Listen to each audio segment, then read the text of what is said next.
Hi, I'm Maggie from UBTV. And I'm Olivia, and today we're going to be interviewing forgotten students. I'm Theo. It was originally my idea to set up Forgotten Students, but there's now a bunch of us working in the team, and I study chemical physics at Edinburgh University.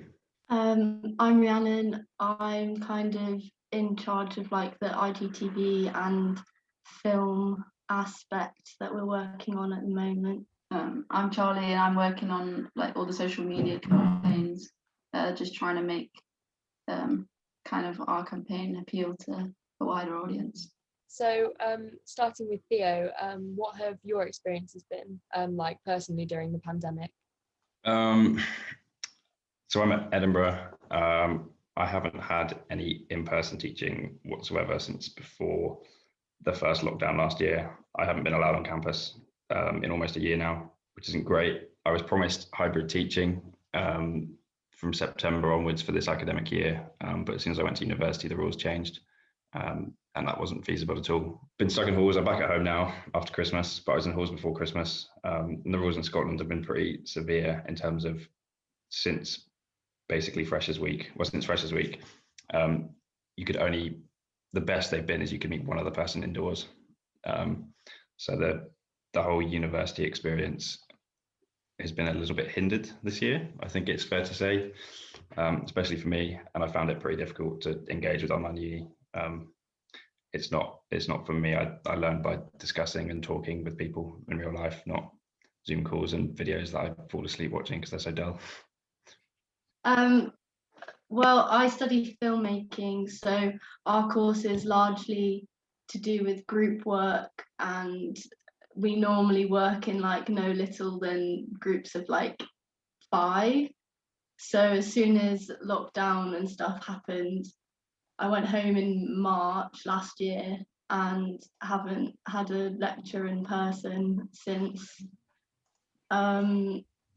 It's been pretty difficult for our course because our teachers just don't really know how they can adapt what we would be doing into something that we can do from home.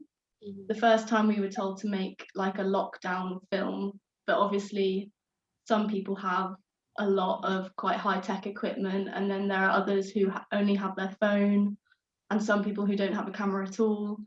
It's just been really difficult, to be honest, because our last hand in, I had to learn how to use InDesign and make a brochure, which is just not what I signed up for. I'm getting marked for how well I can graphically design right now, which obviously isn't what I've signed up for at all. Looking forward to some actual filmmaking at some point, but I'm in my 3rd year now, and it just feels like all of the big projects that were meant to be happening have all just crumbled, and I'm probably going to have to find another way to get that experience that I would have had in the last year. How has your mental health been during all of the lockdowns and the pandemic? For me, it's been really bad. I think the first lockdown wasn't awful. It was kind of exciting in a way, because it was like time that you just normally wouldn't have to spend at home, and it was summertime, and it just didn't feel like it was too isolating. But the November lockdown was really, really hard, and then this 3rd lockdown was just probably the worst it's been. I think as well, like, we're quite lucky in the sense that we're living in a house with our friends. Like, obviously it's not ideal, but there's people in halls that don't know or get along with their housemates, and it just must be awful for them, like how isolating that must be. Yeah, I mean, my mental health hasn't been rock bottom at any point. I wouldn't say it's been good. It's quite dippy, and I think the main thing is it's just motivation predominantly. Spending like 4 months stuck in a 2x2 meter room. Maybe that's a bit of an exaggeration, but not a very big room. That's freezing cold because you can't afford to heat it. Sleeping there, relaxing there, and then trying to study there as well has been pretty horrendous. I feel left behind in all of my courses, and I'm quite worried about the prospect of exams to the same standard as a normal year. That must be really hard. I can totally relate to the whole motivation thing as well. Kind of leading on from that, how have you guys feel like your lecturers have and your unis have adapted to online learning, and do you think that you're getting the same kind of level of the quality of education? Obviously, I recognise that we are in the midst of a global pandemic, and I don't want in-person teaching if that's not safe, which it clearly isn't, and hasn't been for a while. And I recognise that lecturers have been working really hard, above and beyond a normal year by far, trying to learn and understand new technology to facilitate online university, to try and make it as engaging as possible and deliver the best for students. But I think fundamentally, like even at the extreme of like a lecturer working 80 hours a week to try and make that as good as it can be, it still won't match what you get in a normal year, whether it's a pre-recorded lecture or a live lecture on Zoom, or I think one of the worst things for me is labs. Like I'm supposed to be learning how to be in a chemical lab and like handle equipment and analyze data and record data if I want to get a job in that industry I'll need. And it's not that, it's go on a Teams call, just look at some data, discuss it a little bit, which is just awkward because everyone's on Teams, and that's it. So I don't think, like in a normal year, I go to all my lectures because they're in person and they're live, and I'll learn and I'll be engaged and I'll be forced, but online stuff is just nowhere the same. And that's not just a matter of making the student engaged, it just is fundamentally less engaging. We recognise that teachers have been working so hard, and my dad's a head teacher. It's slightly different, it's not uni, but I've seen firsthand that teachers are really struggling with trying to get students engaged online. It is really difficult, but even my own lecturers have said to me that they're struggling too. Like it's not the same. Every day is like Groundhog Day, and it just is we're just tired. Everyone's tired, and it feels like the weekends don't exist because like it all sort of blends into one right now. And it's the same for teachers, and I know that they're getting bombarded with emails to do with the sort of things that have been going on in terms of the government and students, and it's not really something that they can do anything about, and it's something that they're mad about as well. So do you think that you guys have struggled to maintain friendships, like on the social side of things? I could name probably about 5 people on my course, really, like, because like there's just no contact really between, well, for me at least, I just find it quite hard to reach out to people, and it's kind of weird, like second year is kind of that middle ground where you don't really know everyone completely yet. Me and Theo are quite lucky because we've got quite a good friendship group at home who are quite like active in terms of like replying to messages and things like that, which is nice. But to be honest, I feel like the most contact I've had with people outside of my household has been through forgotten students. That has been the thing that's kept me like speaking to people my age, because other than that, there are definitely people that I would normally see a lot that I just don't really speak to anymore. Like those acquaintances that like people, just meeting people of the same age is really just gone. It's very just stuck in the group that you're friends with, which isn't a bad thing, but it can be a bit monotonous. Yeah. So I'm in Edinburgh. I'm very lucky in that I'm in a flat. There's 6 of us in there from last year, and we're members of the mountaineering club there, which is good.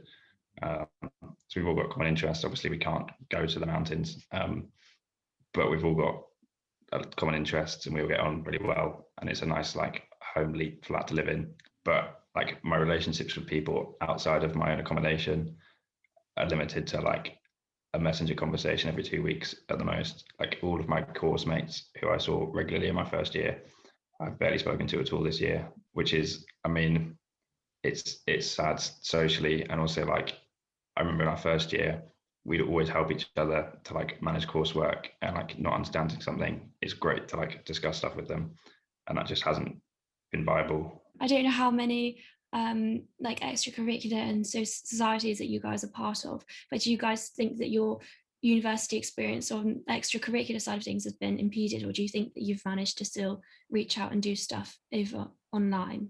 I mean, I was in like the table tennis society, and obviously there's like no way tournaments or anything like that's going to happen. There's no way to play that online. That's just completely been written off. And as well as that, like I was doing gigs up and down the country with my band, and I've not been able to see them in a year. So I'm lucky in that I'm on the committee of the Mountaineering Club, and that's been really good, and it's been great to be involved in that. Luckily in Scotland, throughout September and October and November,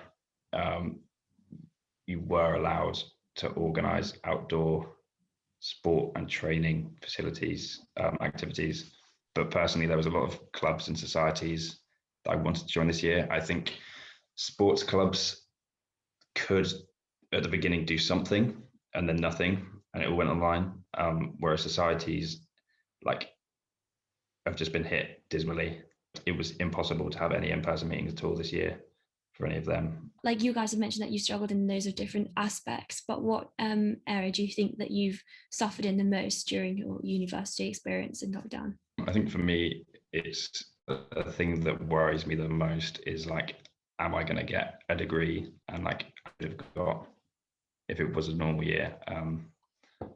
Currently, the outlook is probably not, which isn't ideal. I mean, I'm only in Scottish third year, which is equivalent to an English second year. So I've got, like, it's not my final year, so I've got an opportunity to change that.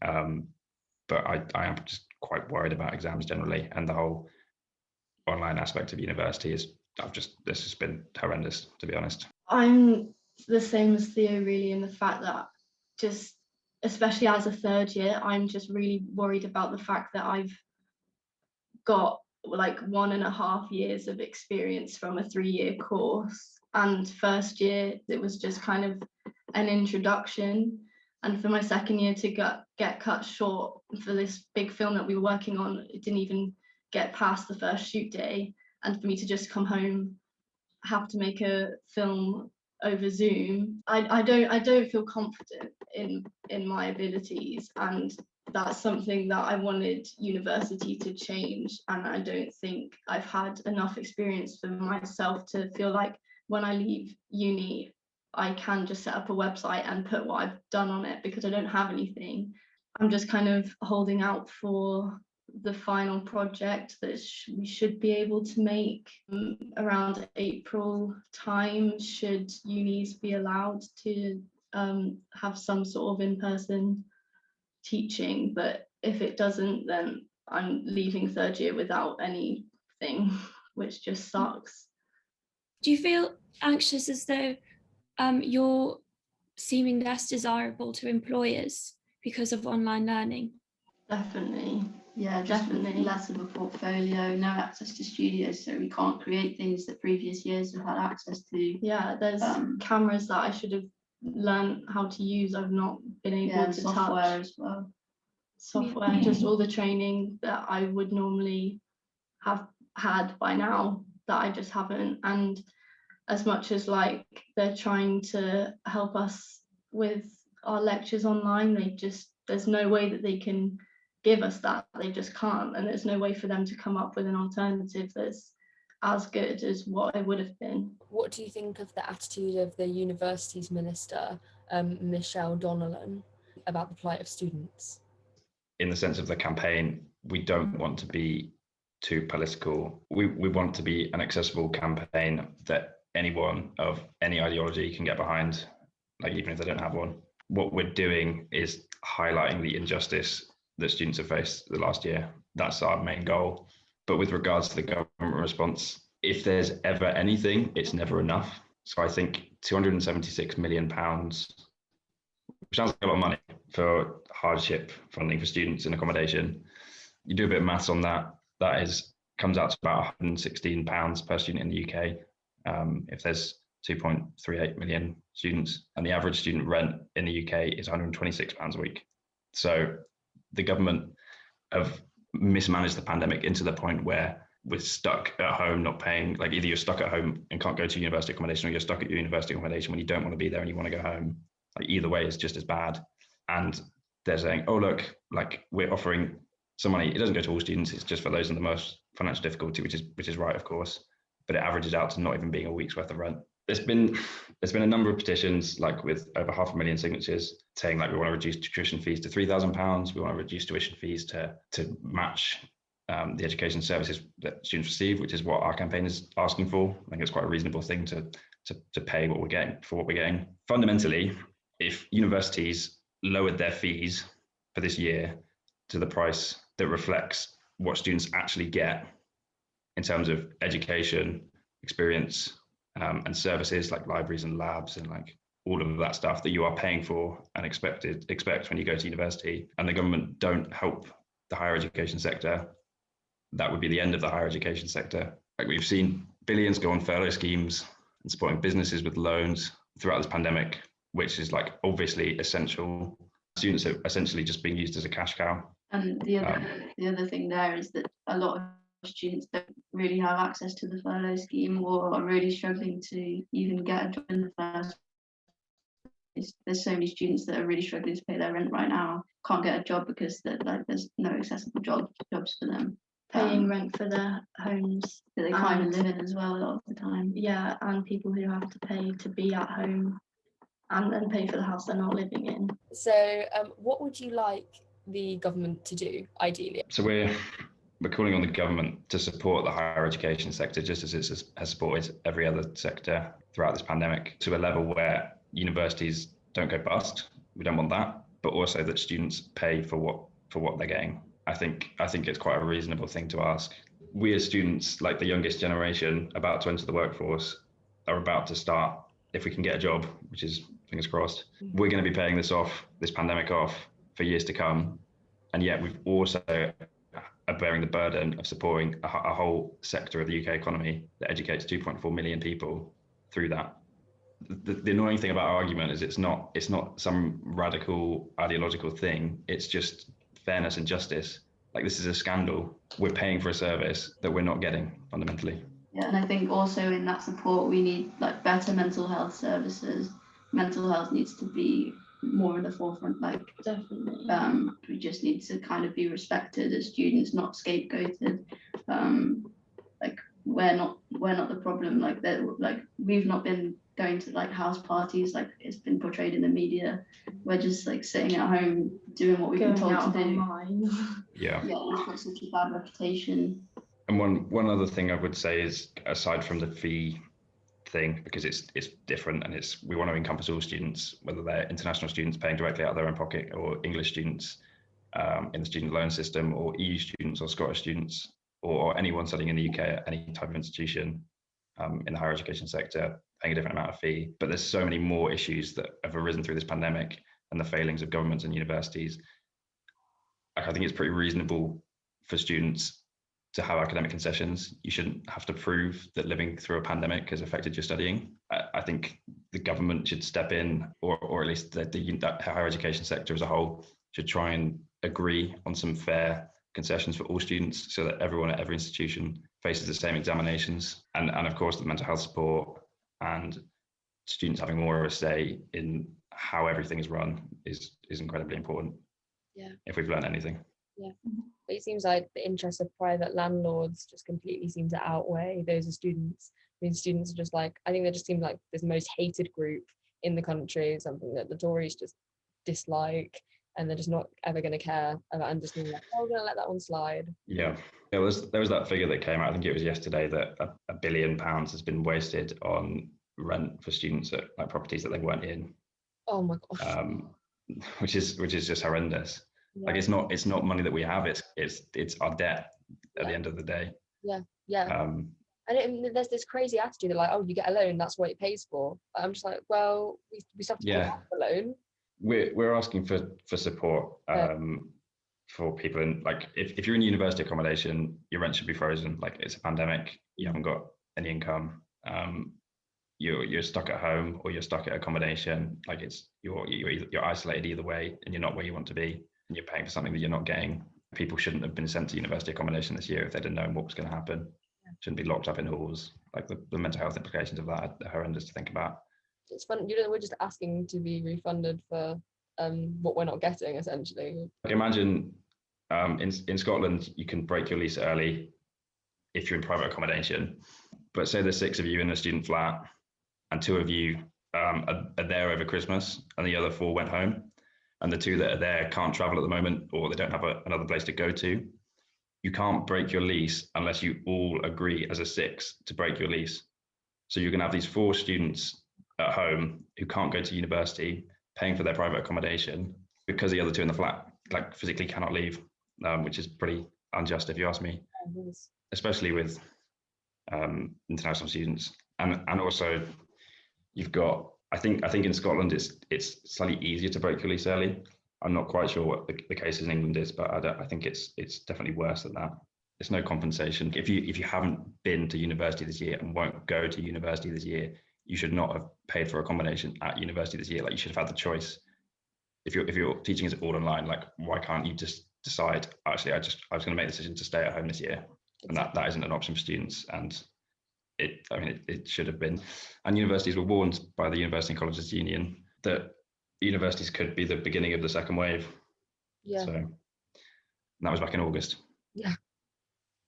Well, it should be in the government's best interest to support students through this. Like we're going to look back in 20 years' time at what's happened and look at like a chunk of our workforce that are just unqualified to an extent as a result of the pandemic, and universities not making proper preparations and government mismanagement of the pandemic, and think this went really wrong. And yet they still paid exactly the same amount of money and were misled into it.